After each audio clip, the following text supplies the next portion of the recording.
Happy birthday, Satoshi! No.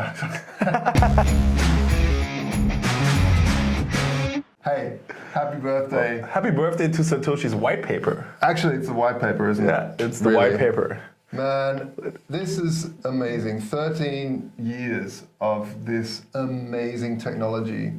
When I first saw the Whitepaper, the reason that it knocked me off my chair was because I realized very, very quickly, purely from the name, Bitcoin, because I'd been searching for kind of a way to do money online with swap style and stuff.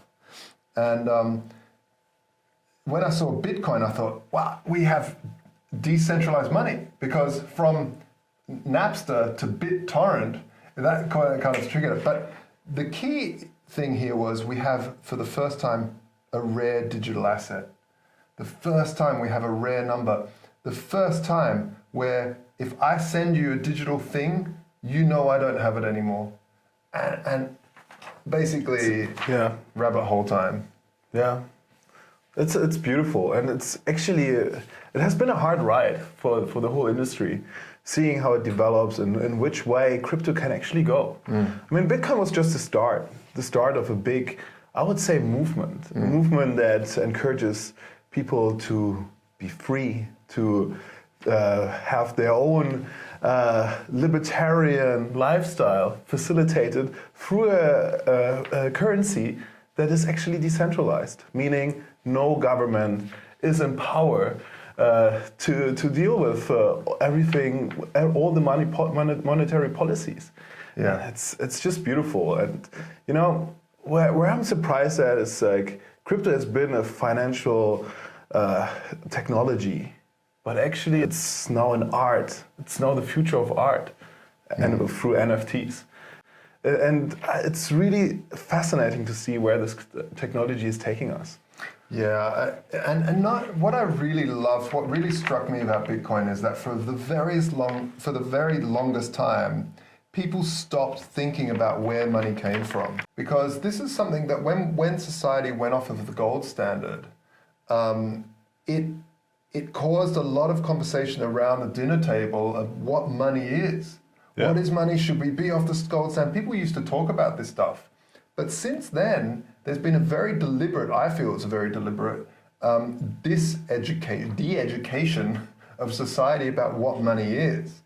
And the launch of Bitcoin, which actually also launched fintech in general, because the only other fintech there was maybe PayPal. Yeah.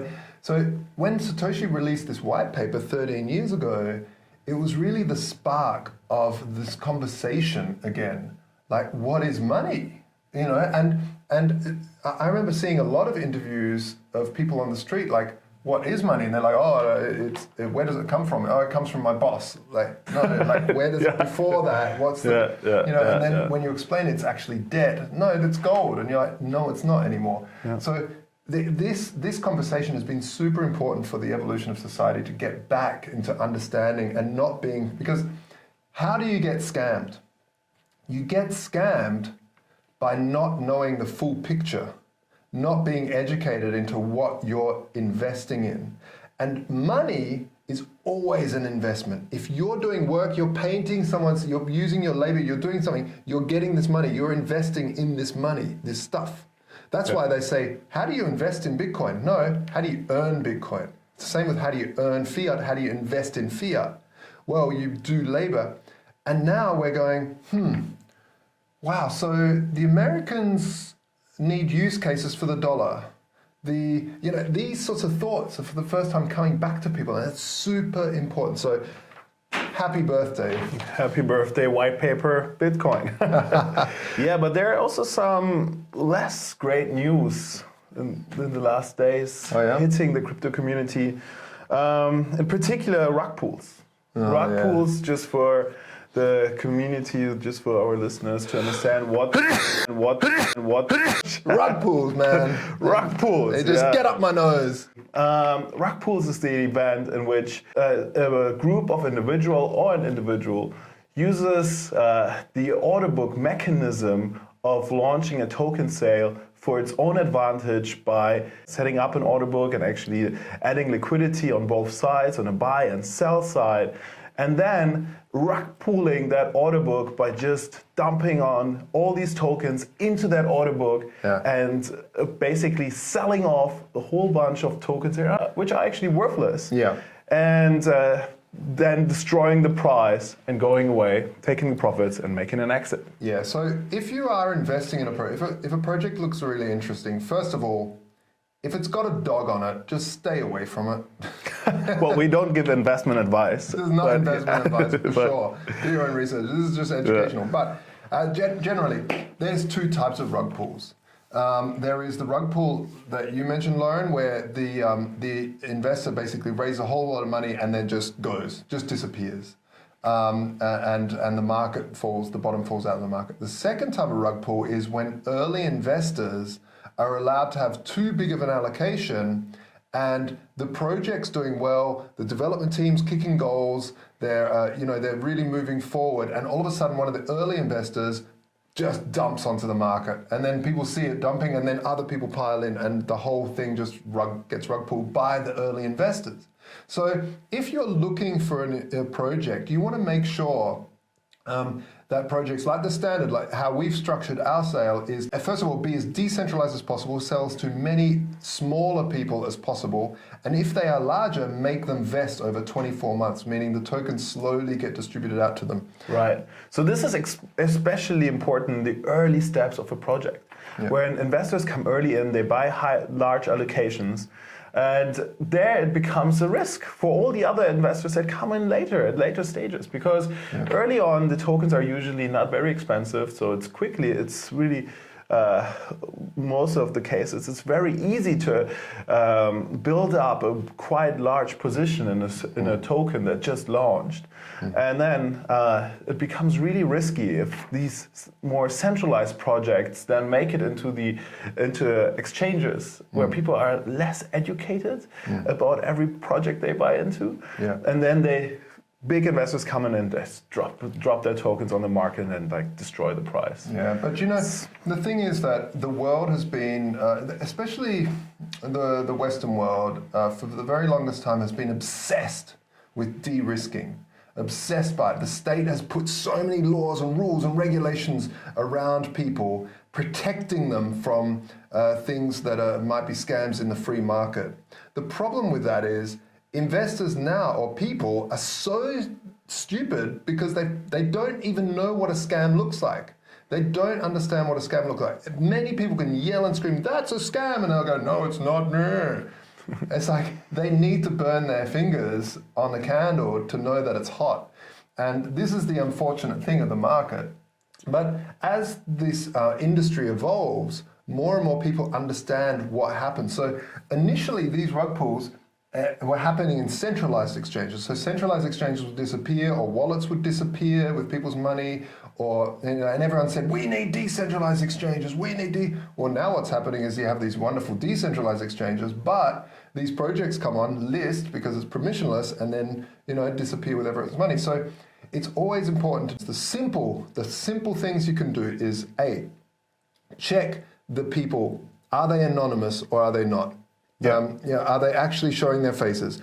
Are they a good team? Most VCs, they don't invest in projects, they invest in good teams. B, is there vesting in the founders? Is there vesting of their tokens? Is there vesting in larger things, like larger early investors, like I said? And how decentralized is their community? Really, really important. And obviously on top of all that, is the project useful? Is it needed in the space? Does it solve a problem and all that stuff? Do they need a token? I worked in VC before doing a lot of deals actually with crypto companies. But in a lot of the cases, crypto became so popular that just having a token for the sake of having a token was good enough. And people started piling in funds. But it becomes dangerous. If there's no real utility to a token, better stay away from. Well, you saw it with the Squid Game. This is another topic. Squid Game token had nothing to do with Netflix. it cruised up the market. Everyone's like, whoa, it's investing in a brand that they feel, this Squid Game, and because it's going up, everyone piles on. Again, another rug pull. That's true, yeah. Another horrific rug pull. 99.9% of its worth gone. Yeah, and it's horrific. It's just sad to see. It hurts the whole industry. But also, what we can learn from it, do your research right.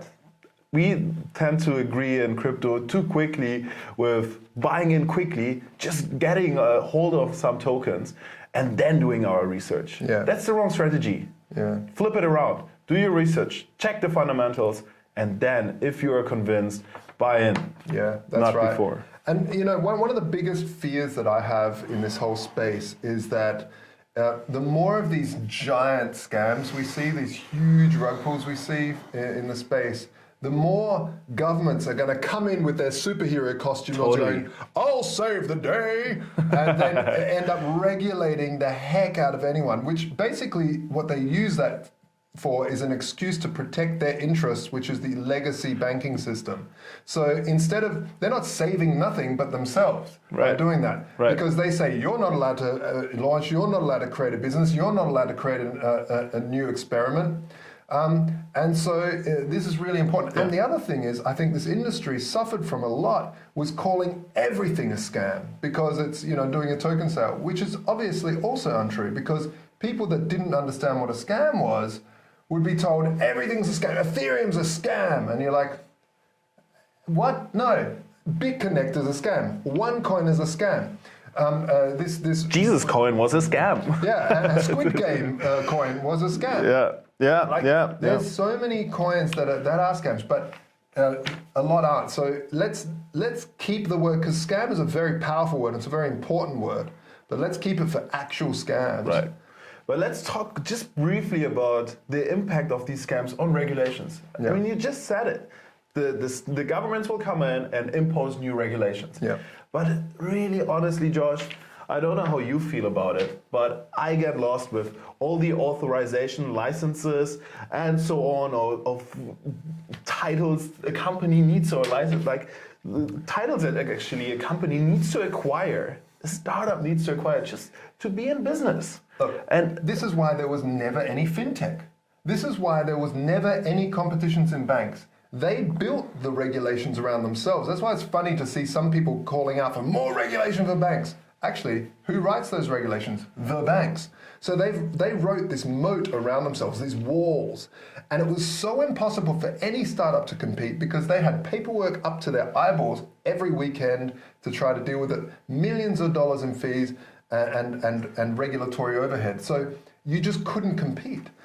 The amazing thing about that was that Bitcoin came along. It was so out of the box thinking that the regulations they built around themselves actually trapped the banks, and they couldn't quickly enough actually take part in this new evolution of money, that they were trapped in their own sort of walls.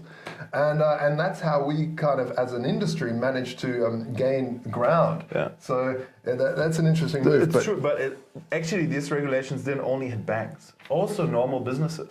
It becomes really tricky for a lot of European businesses to hold actually crypto on their balance sheet. Yeah. It comes with an overall structure of like, oh, you need to file this paperwork, you need to do a taxes that and that way, you need to track every trade down. Yeah. It's not only in and out, which I would understand as a basic concept, which could actually be applied to just make it simpler. No, here, at least in Germany, every single trade. And now crypto is not only about trading. Now we see things like lending, staking. How should all of this work with our static tax frameworks and government structures? And it will never fly. Yeah. This space is going too fast for regulations to pick up. Yeah. My recommendation for our users is do your own research. Don't trust that everything that gets listed is always a legit business. You are your best own friend, and your research... And your worst enemy. Try to ignore your emotions. Go really with a bland approach on these investments if you buy into early stage projects. Yeah. That's really the most important thing of finding the right projects to invest in. In the future, I really see that there will be a handful of very, very solid projects in this space. Right now, we're in this time of finding. But there will always be a total circus, a casino of nonsense bubbling away down the bottom, which is meme coins, and Snowden actually warned against investing in these meme coins. But they'll never go away. There'll always be these strange things because humans have a thing. You sit in a bar and someone will say, I bet you $10 that fly will land within the next 10 seconds on the bench. And they bet on it, right? They bet on the most silly stuff. Like it's just part of human nature to bet and wager on things. And so this is what we'll see, always a wager on different strange meme coins that are happening. They won't disappear. But if you are buying one of these, don't think you're an investor. You are literally gambling because these are manipulated markets. They might be fun, but you don't know who's buying them, who's pumping them, who's dumping them, nothing. You are literally gambling. So that's the difference between investing, fundamentally finding good projects, and investing in these meme coins. Yeah.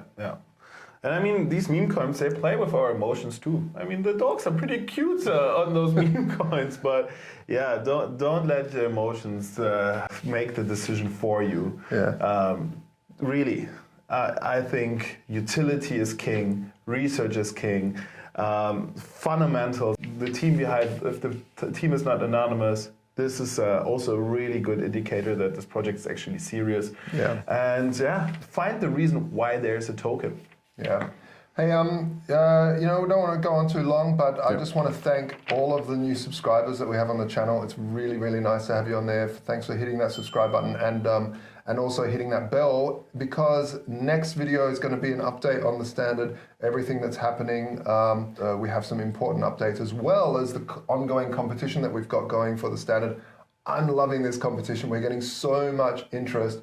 We literally have like the newest MacBook Pros, the AirPads, the Apple Watches, and next up is these ear pods, which are meant to be amazing. Cool. I haven't got any. You've got some, right? No, not the latest generation, but I'm looking at buying some. Yeah. Well, we're giving away 5 of them. We're giving away 5 of them. So make sure you join the waiting list, the whitelist for private distribution, and great. check it out.